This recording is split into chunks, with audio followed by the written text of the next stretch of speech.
வணக்கம் குரு ஜோதிடம் சேனல் நேர்களே, நான் உங்கள் அன்பான சயின்டிபிக் வேதிக் அஸ்ட்ராலஜர் அஸ்ட்ரோ அருண்ஜி பேசுகிறேன். நல்லது நினைப்போம், நல்லதே நடக்கும். இந்த வீடியோவில் நம்ம என்ன பார்க்க போறோம்னா, விருச்சிக ராசிக்காரர்களுக்கு மார்ச் 2026 எத்தகைய ஒரு மாதமாக இருக்க போகுதுன்னு பார்க்க போறோம். சயின்டிபிக் வேதிக் அஸ்ட்ராலஜி முறையில எதையும் மிகைப்படுத்தாமல் உள்ளவாறு எதையுமே பரிகாரங்கள் அது மாதிரி மூட நம்பிக்கையில போகாமல் எந்த கிரகம் எப்படி இருந்தா எது மாதிரி ஒரு தாக்கத்தை கொடுக்கும், அடுத்து வரக்கூடிய காலகட்டங்கள் எது மாதிரி திசையில நம்ம வாழ்க்கையை திருப்ப போகிறது, நம்மளுடைய பிராப்தங்கள் என்ன, கோச்சார அமைப்பு ஆண்டு கிரகங்கள் எப்படி இருக்கிறது, மாத கிரகத்து அமைப்பு இருக்கு, ராசிதிபதி எப்படி இருக்கிறது பார்த்து கோச்சார அமைப்பான ஒரு பொது பலனாகிய விருச்சிக ராசிக்கு மார்ச் 2026 இந்த வீடியோல நாம எப்படி பலன் இருக்குன்னு பார்க்க போறோம். இப்ப பாருங்க, விருச்சிக ராசிக்கு குரு அஷ்டமத்திலேயே நீடித்திருக்கிறார். மார்ச் மாதம் முழுவதும் சனி 5ஆம் இடத்திலேயே நீடித்திருக்கிறார். 4ஆம் இடத்துல ராகுவும், தொழில் ஸ்தானமாகிய 10ஆம் இடத்துல கேதுவும் இருக்கிறார். சோ இது மாதிரியான ஒரு அமைப்பு, ஆண்டு கிரகத்தின் அமைப்புகள் இப்படி இருக்கிறது. அதே சமயத்துல மாத கிரகமாகிய ராசிதிபதி ஆகிய செவ்வாய் பாத்தீங்கன்னா மாத ஸ்டார்டிங்ல இருந்தே 4ஆம் இடத்துல இருந்து 10ஆம் இடங்கிற தொழில் ஸ்தானத்தை பார்க்கிறார். படிப்படியாக மாதம் முழுவதும் பாத்தீங்கன்னா சூரியன், ராகு, செவ்வாய் சேர்க்கை வருகிறது. அதே சமயத்துல சுக்கிரன் பாத்தீங்கன்னா 5ஆம் இடத்துல இருக்கிறார், அவர் தப்பிச்சிட்டார். என்னதான் சூரியன், ராகு, செவ்வாய் அவிட்ட நட்சத்திரம், சதய நட்சத்திரம் கிட்ட நடக்கும் பொழுது குருவின் பார்வை கொஞ்சம் நிவர்த்தியை கொடுக்கிறார், 50% நிவர்த்தியை கொடுக்கிறார். பட் என்ன இருந்தாலும் விருச்சிக ராசிக்காரர்கள் தொழில் ரீதியான விஷயத்தில், தாயாரின் உடல்நல விஷயத்தில், இடம், வீடு, வண்டி, வாகனம் விஷயத்தில் நம்ம கேர்ஃபுல்லாக இருக்க வேண்டிய, முக்கியமாக அந்த அனுஷ நட்சத்திரம், விசாக நட்சத்திரம், கேட்ட நட்சத்திரத்தை, அந்த 3 நட்சத்திரத்துல அதிகமான ஒரு பாதிப்பு பார்த்தீங்கன்னா உங்களுக்கு அனுஷ நட்சத்திரக்காரங்க, சனியின் நட்சத்திரக்காரங்களுக்கு ஒண்ணுமே கொஞ்சம் இருக்கு. ஸோ அதனால இந்த விருச்சிக ராசிக்காரர்கள் எல்லாரும் பார்த்தீங்கன்னா அந்த தொழில் ரீதியான, வேலை ரீதியான, வண்டி வாகனம் ரீதியான, தாயார் ரீதியான விஷயத்துக்கு கொஞ்சம் கேர்ஃபுல்லா இருக்கணும். எடுத்தமா கவுத்தமானு பண்ணக்கூடிய அமைப்புகள் கரெக்டா வராது. ஏன்னா ஒரு வீடே வாங்குறீங்க, ஒரு இடமே வாங்குறீங்க, ஒரு விஷயத்துக்கு நீங்க போறீங்க, ஒரு வீடு, ஒரு ஆபீஸ் ஷிஃப்ட் பண்றீங்க, எதா இருந்தாலும் அங்க எது மாதிரி விஷயங்கள் இருக்கு, அதுல என்ன குறைகள் இருக்குங்கிறது தீர்க்க விசாரித்து, அதே மாதிரி ஒரு இடம் மாற்றம், ஒரு தொழில் பண்றீங்க, ஒரு இன்வெஸ்ட் பண்றீங்க, ஒரு பொருளை வாங்குறீங்க, விற்கிறீங்க, எல்லாத்துலயுமே ஒரு தெளிவு தேவைப்படக்கூடிய ஒரு மாதமாக 2026 மார்ச் மாதம் கட்டாயம் வருகிறது.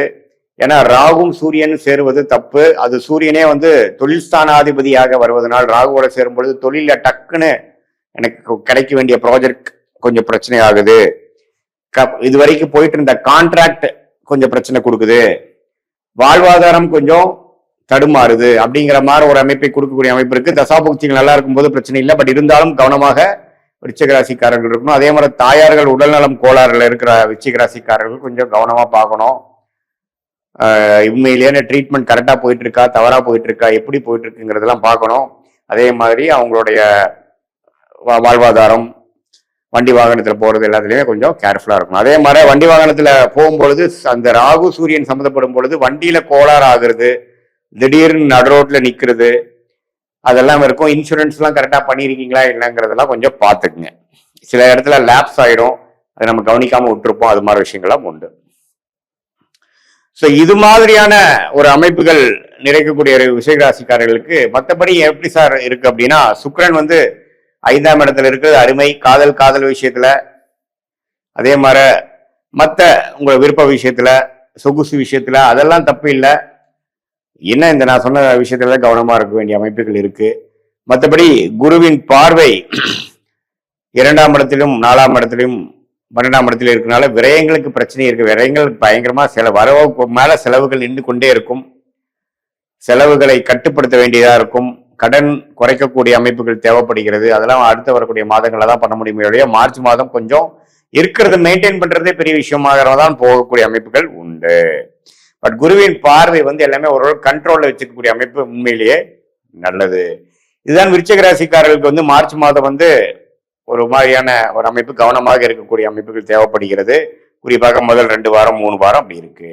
இது பொதுவான பலனை தவிர உங்களுடைய ஜென்ம ஜாதகத்துல நீங்க என்ன பிறந்த தேதியில பிறந்தீங்க, எந்த பிறந்த நேரத்துல பிறந்தீங்க, எந்த ஊர்ல பிறந்தீங்கிறத வைத்து உங்களோட ஜாதகத்தை போட்டு நீங்க என்ன லக்னத்துல பிறந்தீங்க, நீங்க கேட்ட நட்சத்திரம், அனுஷ நட்சத்திரம், விசாக நட்சத்திரத்துல எந்த நட்சத்திரத்துல பிறந்திருந்தாலும் உங்களுடைய லக்னம் என்ன, லக்னாதிபதி எப்படி இருக்கிறார், தசை என்ன, தசா புக்தி என்ன போய் கொண்டிருக்கிறது, இந்த ரசநாதரும் புக்திநாதரும் நாம இப்ப சொன்ன கோச்சாரத்தில் எப்படி போறாருங்கிறது நாம பேசின இந்த பொது பலனையும் தசாபுக்தியான துல்லிய பலனும் சேர்த்து வைத்து பார்க்கும் பொழுது ஒண்ணுமே நம்மளுடைய கர்மா எப்படி செயல்படுகிறது, நம்மளுடைய துறை எந்த துறையில நம்ம போறது நல்லது, எந்த நேரம் நமக்கு யோகமாக இருக்கிறது, எந்த நேரம் நமக்கு சரியில்லை,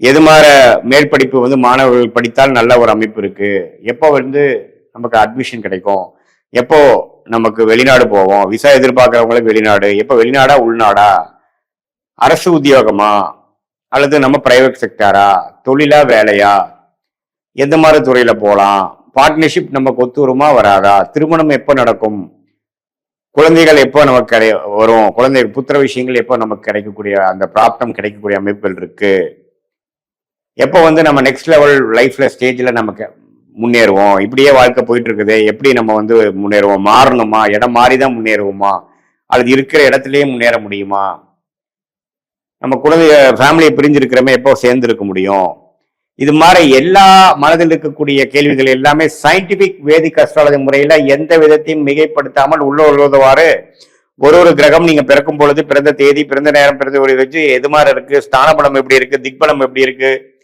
திருக்பலம் எப்படி இருக்குது அப்படிங்கறதெல்லாம் துல்லியமாக பார்த்து அதன் பிரகாரம் கோச்சார அமைப்பையும் சேர்த்து அது மூலமாக நம்ம எந்த அமைப்பு எந்த மாதிரி திட்டங்கள் தீட்டணும், நமக்கு என்ன பிராப்தம் இருக்கு, எது நமக்கு கரெக்டா வருங்கிறதெல்லாம் தெரிந்து அந்த தசாபுக்திகளுக்கு தகுந்த மாதிரியும் இப்ப நடக்கக்கூடிய கோச்சார அமைப்புகளையும் மிக்ஸ் பண்ணி நாம பார்த்து நம்ம பிராப்தத்தை நாமளே அறிந்து எப்படி நம்ம ஒரு கூகுள் மேப் நம்மளுடைய போகும் இடத்தை போய் காட்டி கொடுக்குது, எவ்வளவு டிஸ்டன்ஸ் இருக்கு, என்னென்ன மாதிரி வளைவுகள் இருக்கு, எப்படி நமக்கு ரூட் மேப் என்ன அப்படிங்கிறது காட்டுதோ அதே மாதிரி உண்மையான சயின்டிபிக் வேதிக் அஸ்ட்ராலஜி ஜோதிடம், இந்திய வேத ஜோதிடத்தோட அடிப்படையான அறிவியல் சார்ந்த சாஸ்திரத்தை கரெக்டான முறையில் சரியான முறையில் அதை பயன்படுத்தி தேவையான டைம்ல மட்டும் பயன்படுத்தி எல்லா டைமும் பார்க்காமல் எப்ப நமக்கு குழப்பங்கள் இருக்கோ, எப்ப நமக்கு தெளிவு பெற இல்லாமல் இருக்கிறோமோ, தெளிவு தேவைப்படுகிறதோ அந்த சமயத்துல மட்டும் நாம அதை யூஸ் பண்ணி அது மூலமாக சில கிளாரிட்டியை பெற்று அது மூலமாக வாழ்க்கையில் நம்ம எந்த ஒரு பிரச்சனையிலையோ எது மாதிரி ஒரு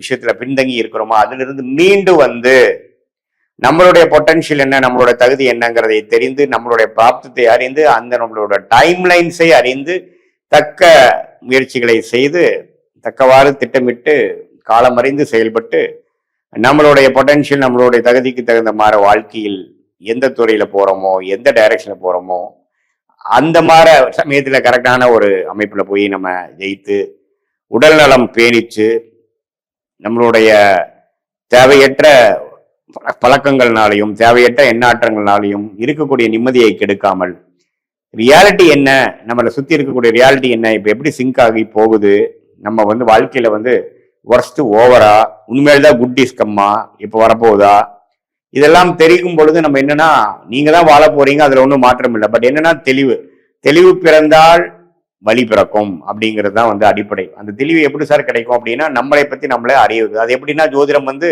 உங்களுடைய கர்மாவை சொல்லி உங்களுடைய நேச்சரை சொல்லி உங்களுக்கு எந்த விஷயம் ஃபார்ச்சுனேட்டாக இருக்குது, எந்த விஷயம் எப்ப கைகூடும், எந்த டைரக்ஷன்ல போறது தவறு, எந்த டைரக்ஷன் நமக்கு நல்லதுங்களாம் தெரிந்து அது மூலமாக சரியான நேரத்தில் சில விஷயங்களை செய்து திட்டமிட்டு செயல்பட்டு வாழ்க்கையில் எளிதில் வெற்றி பெற முடியும் என்று சொல்ல விரும்புகிறேன். மீண்டும் மற்றொரு காணொலியில் சந்திப்போம். நன்றி, வணக்கம்.